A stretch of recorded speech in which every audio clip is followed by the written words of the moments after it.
اعوذ باللہ من الشیطان الرجیم بسم اللہ الرحمن الرحیم الحمد للہ رب العالمین ومنها انه لا جزء له لان الجزء اما جزء عقلی كالجنس والفصل واما جزء خارجی كالمادة والصورة واما جزء مقداری كأجزاء الخط والسطح والجسم التعلیمی ولیس للوجود شیء من هذه الاجزاء۔ احکام سلبیہ وجود کے اندر ایک حکم یہ ہے کہ وجود کا کوئی جز نہیں ہے، یعنی وجود مرکب نہیں ہے۔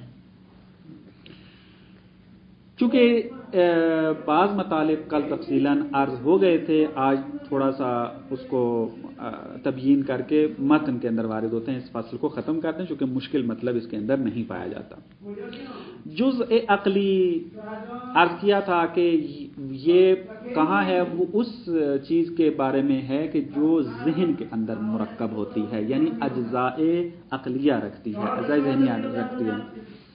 ممکن ہے کہ یہ کیا ہوں، خارج میں بسیط ہوں، خارج کے اندر جو ہے یہ اجزاء نہ رکھتے ہوں، لیکن عقل کے اندر یہ قدرت موجود ہے کہ اسی بسیط کو جب ذہن میں لے کر آئے تو اس کو تحلیل کر دے امر مشترک اور امر مختص کے اندر۔ امر مشترک اس کا جنس بن جائے گا اور امر مختص اس کی کیا بن جائے گی، فصل بن جائے گی۔ پس جنس و فصل کے درمیان جب آپ تقسیم کرتے ہیں ایک ماہیت کو، ایک حقیقت کو، تو اس وقت کہیں گے کہ یہ ماہیت یا یہ حقیقت اجزاء ذہنی رکھتی ہے، اجزاء عقلیہ رکھتی ہے، مرکب ہے یہ اجزاء عقلیہ کے ذریعے۔ اور اگر مثلا آپ دیکھیں جتنے بھی اجسام موجود ہیں اس کائنات کے اندر، ان کے اندر دو خصوصیات موجود ہیں۔ کوئی بھی جسم جو اس کائنات میں موجود ہے وہ اس سے خارج نہیں۔ کیا؟ مثلا آپ ایک ورقے کی اگر مثال لے لیں، اس کے اندر ایک قوت موجود ہے، کس چیز کی؟ کہ آپ اس ورقے کو اس حالت سے نکال سکتے ہیں، کسی اور حالت میں بدل دیں۔ یعنی اس وقت یہ ورقہ جو ہے مستطیل حالت میں ہے، اس ورقے کے اندر یہ استعداد موجود ہے کہ اگر آپ اس کو دائرے کی شکل میں لانا چاہیں تو یہ قبول کر لے گا۔ پس ایک جو خصوصیت اس کے اندر ہے وہ استعداد اور انفعال کی ہے، قبول کرنے کی صلاحیت اس کے اندر موجود ہے۔ اور ایک جو صلاحیت اس کے اندر موجود ہے وہ فعلیت کی ہے، یعنی جب آپ ایک ورقے کو دائری شکل میں بدل دیں گے تو دائرہ جب بن جائے گا تو ہم یہ کہیں گے کہ یہ فعلیت میں بدل گیا ہے۔ وہ چیز کہ جو پہلے استعداد کی شکل میں تھی اب وہ کیا ہوگی، فعل کی شکل میں بدل گئی ہے۔ مثلا اگر دانے کے اندر استعداد موجود ہے کہ وہ پودا بنے تو پودا بن جائے گا، تو کیا کہیں گے کہ وہ فعلیت پیدا کر چکا ہے۔ وہ جو کمال استعدادی حالت میں رکھ رہا تھا اس وقت یہ کمال کیا ہو گیا ہے، بالفعل ہو گیا ہے۔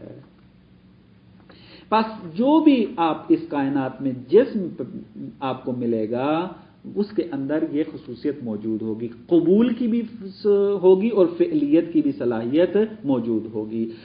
قبول کی حیثیت کو فلسفے میں کہا جاتا ہے بالقوہ یا مادہ، اور فعلیت والی حیثیت کو کہا جاتا ہے صورت یا بالفعل۔ ابھی ہمارے بالفعل بالقوہ میں اس لفظ میں بات نہیں ہے، ابھی ہم یہ کہیں گے کہ استعداد یعنی مادہ، فعلیت یعنی صورت۔ ہر جسم خارجی حالت میں مرکب ہے دو چیزوں سے، مادے و صورت سے۔ اس کے اندر مادہ ہے یعنی استعداد موجود ہے، صورت ہے یعنی فعلیت موجود ہے۔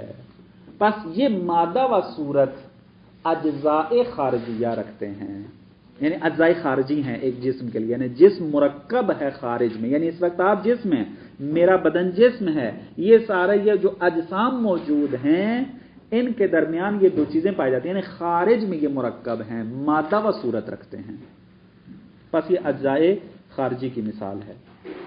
اجزاء مقداری کی کیا مثال ہے؟ یعنی ایک چیز اگر خط، سطح و حجم رکھتی ہو، مثلا کہتے ہیں کہ یہ اجزاء مقداری رکھتی ہے۔ فرماتے ہیں کہ وجود جو ہے یہ تمام ترکیبیں نہیں رکھتا، تمام اجزاء نہیں رکھتا، نہ تو اجزاء عقلیہ موجود ہیں اس کے لیے، نہ اجزاء خارجیہ موجود ہیں اس کے لیے، اور نہ ہی اس کے لیے اجزاء مقداری موجود ہیں۔ اجزاء عقلی نہیں ہے اس کے، کیوں؟ اجزاء عقلی کیا تھے؟ جنس اور فصل۔ یعنی جب یہ کہا جا رہا ہے کہ وجود مرکب نہیں ہے اجزاء عقلیہ کے ذریعے، یعنی وجود جنس و فصل نہیں رکھتا۔ کیوں نہیں رکھتا؟ اس کا استدلال دیکھیں، انتہائی دقت کریں اس بات کی طرف، مطلب واضح ہو جائے گا۔ تھوڑا سا دقت طلب ہے، دقت کریں گے مطلب کلیئر ہو جائے گا کہ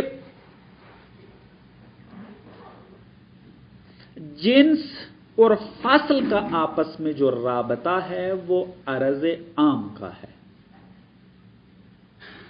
مثلا جنس اور فصل نوع کی نسبت کیا ہیں؟ ذاتی ہیں۔ یعنی کیا مراد ذاتی ہیں؟ یعنی ذات کو تشکیل دیتی ہیں۔ جنس و فصل ذاتیات میں سے ہیں۔ انسان کی ذاتیات کیا ہیں؟ حیوان اور ناطق۔ حیوان جنس ہے اور ناطق کیا ہے؟ فصل ہے۔ فصل اور جنس یہ نوع کی نسبت ذاتی ہیں، لیکن فصل اور جنس کا آپس میں رابطہ ذاتیات کا نہیں ہے، بلکہ کیا ہے؟ عرض کا رابطہ ہے، عرضی ہیں یہ۔ کیوں؟ اس وجہ سے کہ فصل جنس کی ذات میں شامل نہیں ہوتی۔ یعنی جب آپ جنس کی تعریف کرتے ہیں تو کبھی بھی فصل اس کے اندر داخل نہیں ہوتی۔ جس طرح کہ آپ نے انسان کی تعریف کی، کیا کی؟ حیوان ناطق۔ تو حیوان اور ناطق دونوں اخذ ہیں کس کی تعریف میں؟ انسان کی تعریف میں، بس یہ ذاتی ہیں انسان کی نسبت۔ لیکن اگر حیوان کی تعریف آپ کریں تو حیوان کی تعریف میں ناطق آتا ہے؟ نہیں آتا۔ بس جب حیوان کی تعریف میں ناطق اخذ نہیں ہے تو اس کا مطلب یہ ہے کہ ناطق خارج از حیوان ہے، اور جو چیز بھی کسی ذات سے خارج ہو اس کا رابطہ ذاتی نہیں ہوتا بلکہ عرضی کا رابطہ ہوتا ہے۔ جیسا کہ ضاحک ہونا انسان کے لیے، ہنسنا جو ہے، ضاحک ہونا، یہ عرضی ہے انسان کے لیے۔ کیوں؟ کیونکہ انسان کی ذات کو تشکیل نہیں دیتی ہے۔ اسی طریقے سے فصل اور جنس کا آپس میں رابطہ عرض عام کا ہے، عرض عام ہے، یعنی جنس عام ہے اور فصل جو ہے وہ خاص ہو جائے۔ یہ مقدمہ اگر آپ کے سمجھ میں آ گیا، اب آتے ہیں استدلال کی طرف۔ فرماتے ہیں کہ اگر وجود کیا جنس ہو، یعنی جنس و فصل رکھتا ہو، تو وجود سے ہٹ کر تو کوئی چیز ہے نہیں ہے۔ غیر الوجود جنس و فصل نہیں بن سکتی، کیونکہ غیر الوجود ہے ہی عدم، اور عدم کبھی بھی جنس و فصل نہیں بنتی کسی چیز کے لیے۔ پس حتماً جنس کیا واقع ہوگی؟ وجود۔ درست ہے؟ جب جنس جو ہے وہ وجود واقع ہو رہا ہے، یعنی وجود ہے کہ جو جنس بن رہا ہے وجود کے لیے، تو فصل آ کر جنس کو کیا کرتی ہے؟ آ کر فصل کا وظیفہ کیا ہے؟ یہ مقدمہ بیان کرنا بھول گیا تھا، یہ مقدمہ بھی آپ ذہن میں رکھیں۔ پہلا مقدمہ یہ تھا کہ جنس اور فصل کا رابطہ آپس میں کیا ہے؟ عرض کا ہے، عرضی کا۔ دوسرا مقدمہ یہ ہے اس مطلب کو سمجھنے کے لیے کہ فصل جنس کو تحصل عطا کرتی ہے، اس کی ذات کو قوام نہیں بخشتی۔ یعنی فصل جنس کی ذات کو تشکیل نہیں دیتی، اس کی ذات میں داخل نہیں ہوتی، اس کی ذات کو بنانے میں اس کا ہاتھ نہیں ہے۔ فصل کا کام کیا ہے؟ فصل کا کام یہ ہے کہ جنس کو تحصل عطا کرے۔ کیا مراد؟ جنس جب تک فصل نہ آئے مبہم ہوتی ہے۔ مثلا حیوانیت جب تک فصول کا اضافہ نہ کیا جائے تو یہ حیوانیت مبہم رہے گی۔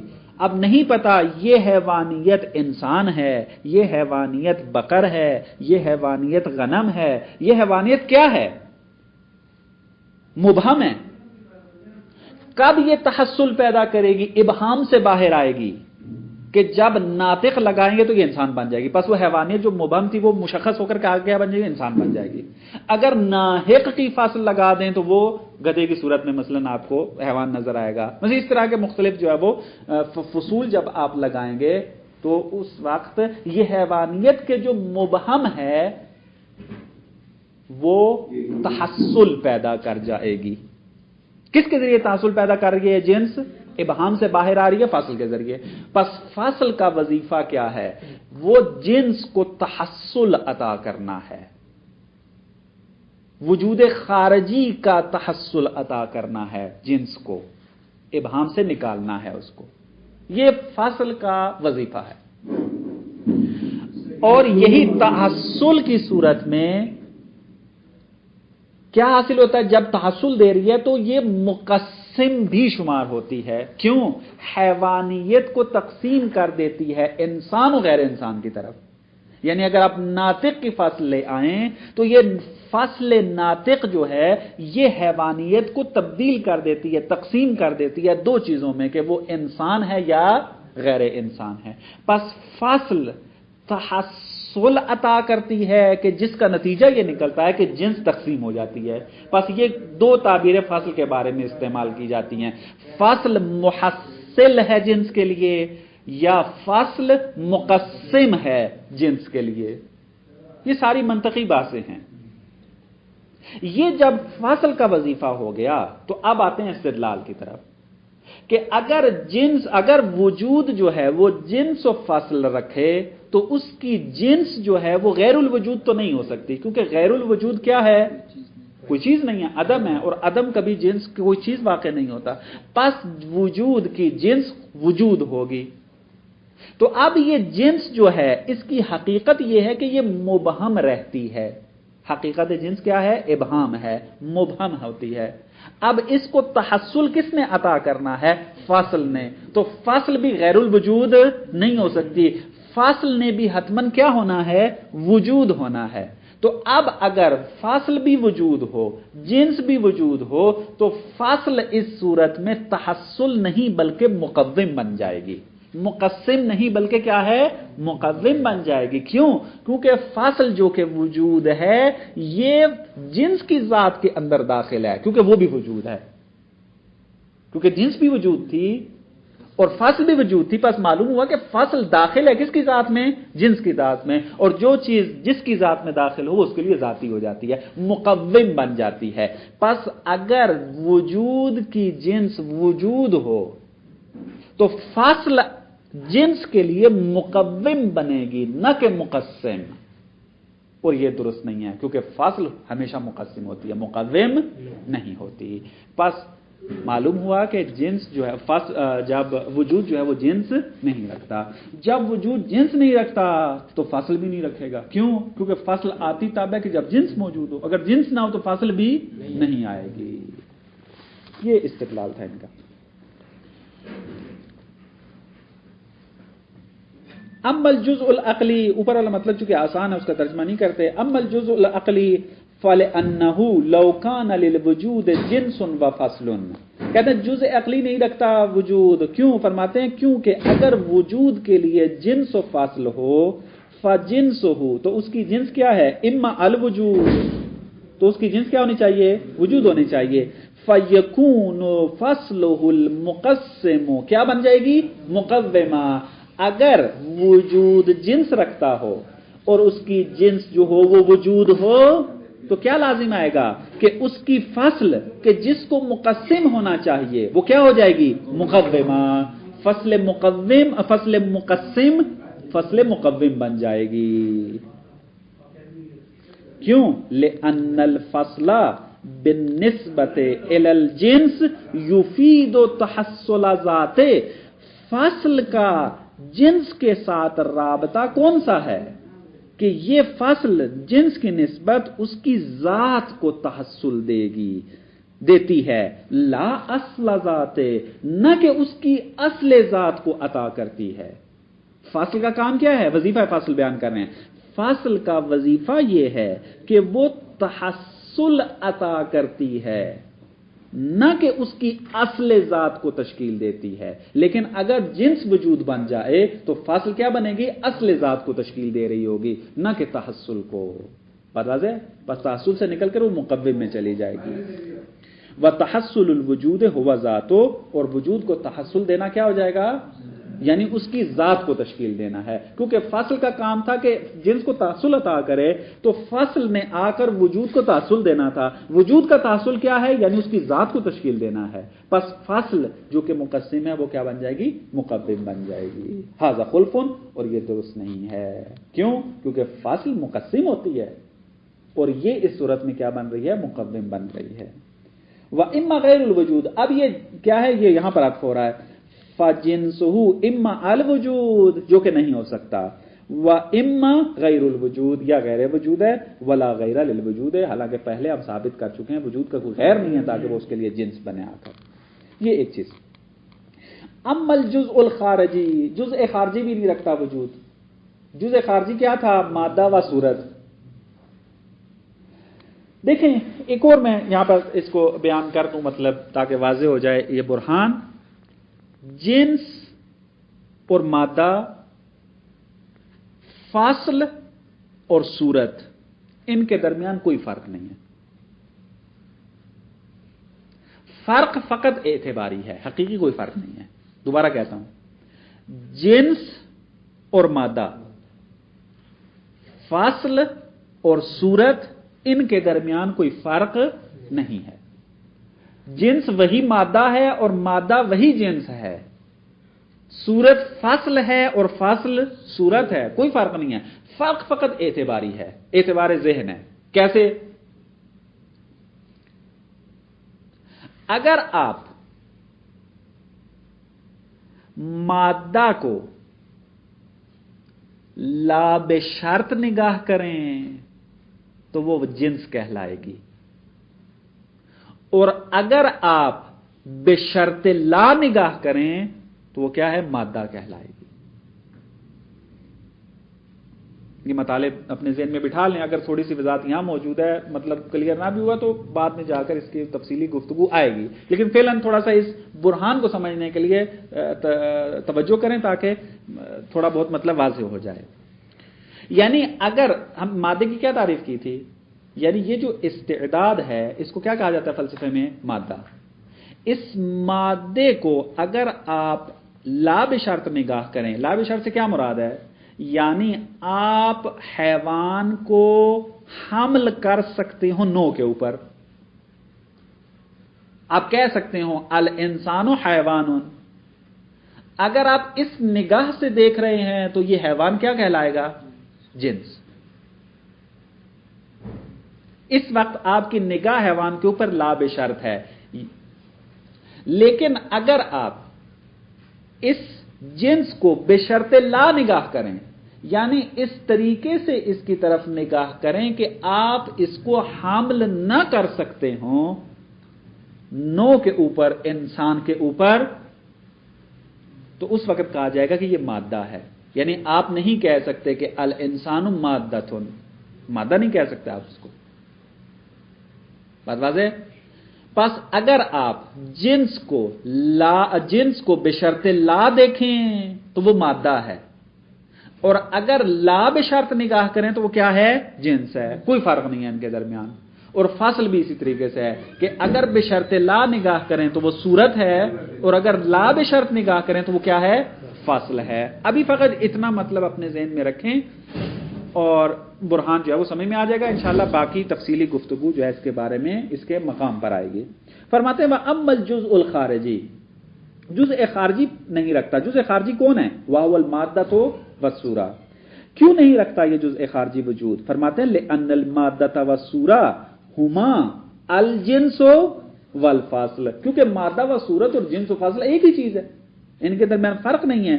مأخوذین بشرط لا، یعنی مادہ و صورت وہی جنس و فاصل ہیں، لیکن کیا کیا گیا ہے؟ ان جنس و فاصل کو اخذ کیا گیا ہے بشرط لا، یعنی اگر جنس کو بشرط لا دیکھیں تو مادہ بنے گا، اگر صورت کو بشرط لا دیکھیں تو وہ کیا بنے گا؟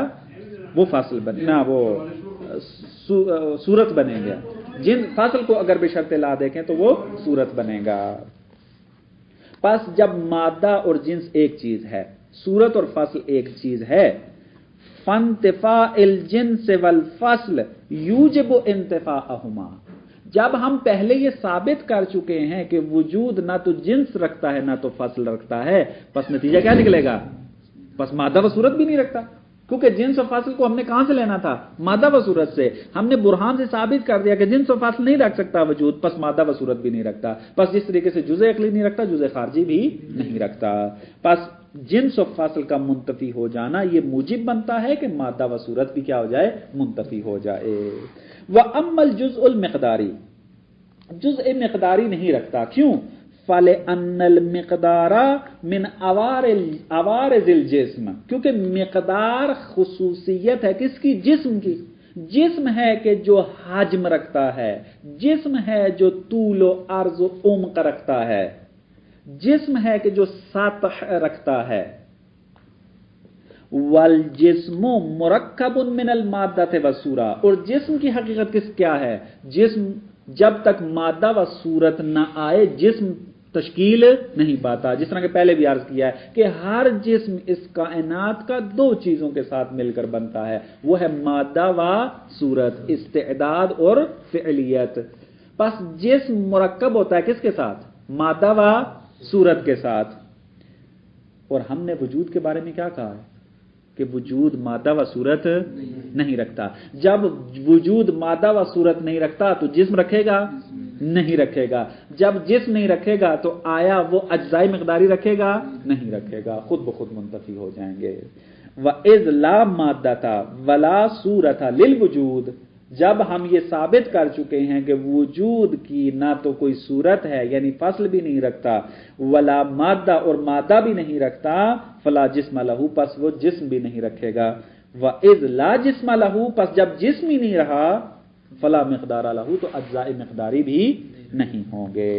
پس معلوم ہوا کہ وجود بسیط ہے، کسی قسم کی ترکیب بھی وجود کے اندر موجود نہیں ہے۔ وَمِمَّا تَقَدَّمَ يَظْهَرُ أَنَّهُ لَيْسَ نَوْعًا، یہاں تک تو ہم نے یہ ثابت کر دیا کہ وہ اجزاء نہیں رکھتا، وہ جنس و فصل نہیں رکھتا، تو فرماتے ہیں خود وجود جو ہے وہ نو بھی نہیں بن سکتا، خود نو نہیں بن سکتا۔ کیوں؟ مما تقدم یظہر، جو کچھ بیان کیا اس سے واضح ہو جاتا ہے کہ انہ لیس نوعا، وجود نو نہیں ہے۔ کیوں؟ لأن تحصل النوع بالتشخص الفردی، کیونکہ نو تشخص کب پیدا کرے گی خارج میں؟ جب تشخص فردی، اوصاف فردی آ جائیں، یعنی انسان خارج میں کب آئے گا؟ کہ جب اس کے عوارض شخصیہ آئیں گے، یعنی میرے عوارض شخصیہ آئے تو انسان میری شکل میں تحقق پیدا کیا، آپ کے عوارض شخصیہ آئے تو انسان نے آپ کی شکل میں تحقق پیدا کیا، تو پس نو کا تحصل کس کے ذریعے ہے؟ تشخصات فردیہ کے ذریعے ہے۔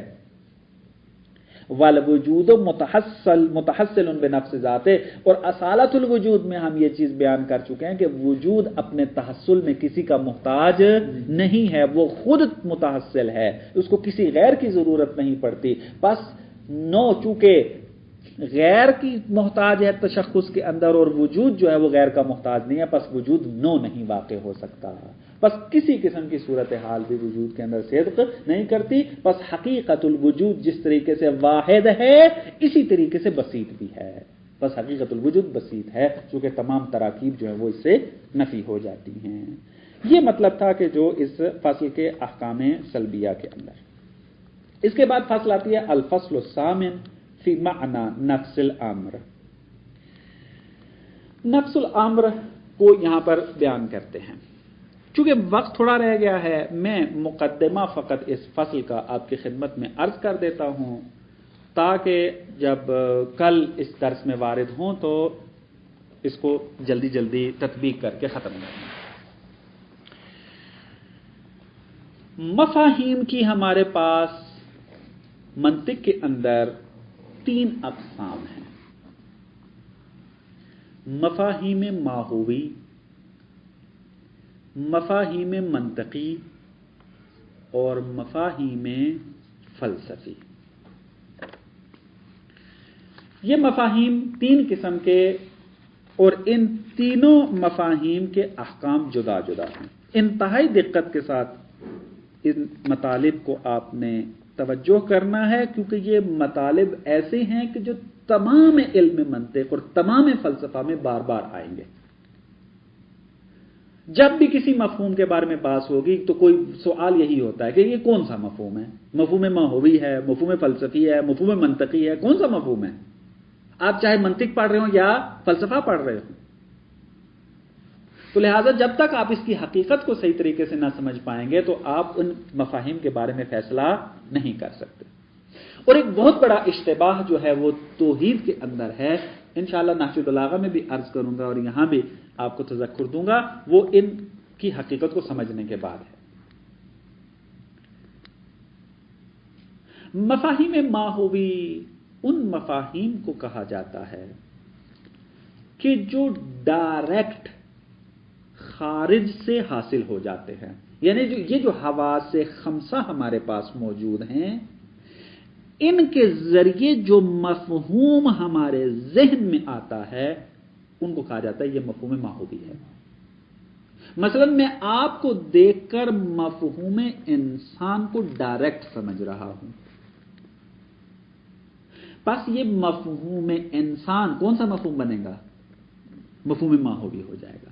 پس مفہوم ماہوی جو کہ ڈائریکٹ اشیاء خارجیہ سے انتزاع ہو جائے.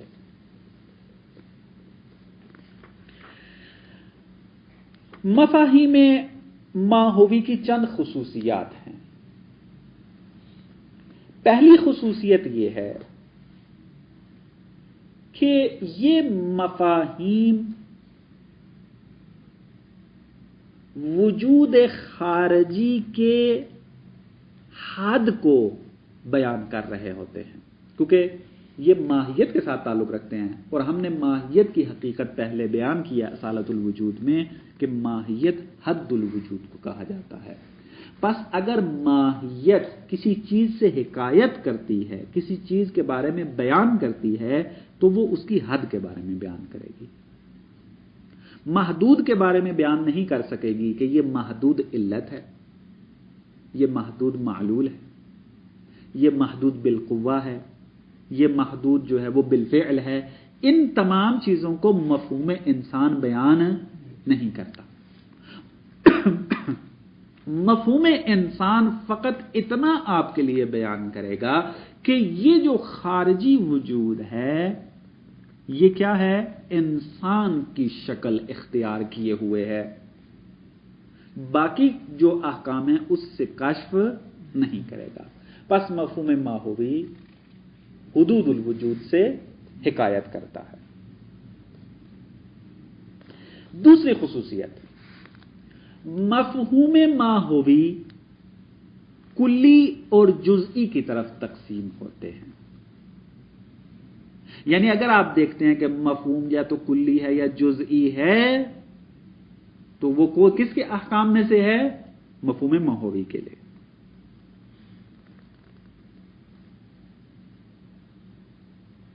تیسری خصوصیت، مفاہیم ماہوی مقولات عشر میں سے کسی ایک کے تحت داخل ہوتے ہیں.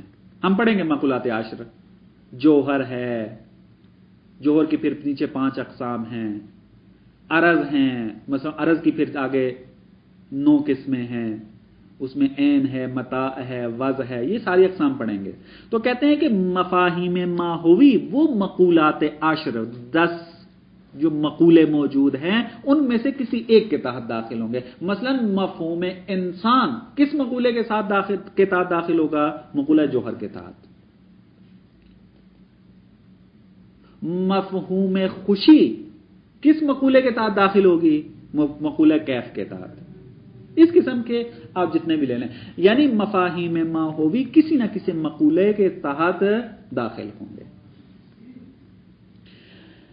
اسی وجہ سے چونکہ مقولات کے درمیان تباین بالذات ہے، اگر کسی واقعیت پر ایک مفہوم ماہوی صدق کر گیا تو دوسرا مفہوم ماہوی اس پر صدق نہیں کرے گا.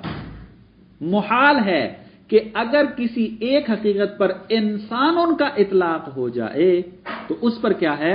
شجر کا اطلاق ہو جائے یا کسی اور مفہوم ماہوی کا اطلاق ہو جائے. مفہوم ماہوی ہمیشہ ایک ہی مصداق رکھتا ہے اور ایک ہی کے اوپر جو ہے وہ صدق کرتا ہے. کیوں؟ اس وجہ سے کہ مفہوم ماحوی مقولات کے تحت داخل ہوتے ہیں اور ہر مقولہ جو ہے دوسرے مقولے سے متباین بتمام ذاتے ہے. تو کیسے ہو سکتا ہے کہ ایک حقیقت متعدد مفاہیم ماحوی رکھے؟ کیونکہ اگر متعدد مفاہیم ماحوی رکھے گی اس کا مطلب ہے متعدد مقولے اس پر صدق کرتے ہیں اور مقولے متباین بالذات ہیں. تو ایک چیز جو ہے وہ متباین بتمام ذات بن جائے گی اور یہ محال ہے. ایک چیز کیسے متباین اپنے آپ سے متباین ہو جائے؟ پس مفہوم ماحوی کی خصوصیت ہے کہ یہ متعدد نہیں ہوتے، یعنی ایک مصداق پر متعدد مفاہیم ماحوی صدق نہیں کرتے. ایک مفہوم ماحوی اور اس کا ایک ہی مصداق ہوتا ہے. یہ والی خصوصیت حتماً ذہن کے اندر رکھیں کیونکہ بہت سارے اشتباہات اسی خصوصیت کو نہ جاننے کی وجہ سے ہوتے ہیں.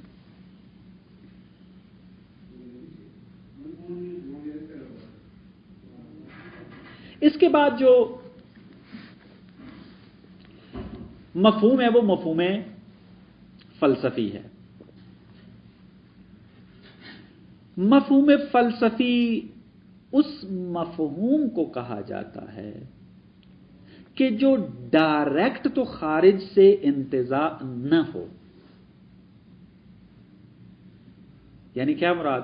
یعنی خود ان حواس کے ذریعے تو کیا ہے حاصل نہیں ہوتا، جس طرح کے مثلا مفہوم ماحوی حواس خمسہ کے ذریعے حاصل ہو رہے تھے.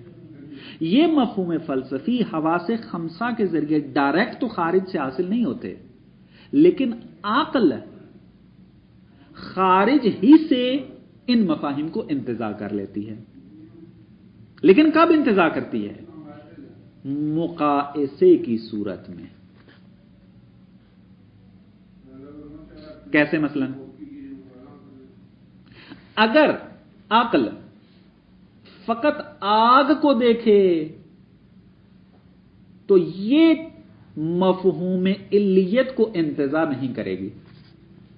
عقل اگر فقط آگ کو ملاحظہ کرے تو اس سے علیت کو انتزاع نہیں کر سکتی. کب علیت انتزاع ہوگی؟ عقل کرے گی کہ جب آگ کو دیکھے اور پھر حرارت کو دیکھے، وہاں جب مقایسہ کرے گی عقل کہ آگ جہاں بھی ہوتی ہے وہاں پر کیا ہے؟ حرارت موجود ہے. تو ان مقایسے کی صورت میں عقل مفہوم علیت کو انتزاع کرے گی کہ آگ کیا ہے؟ علت ہے. کس کے لیے؟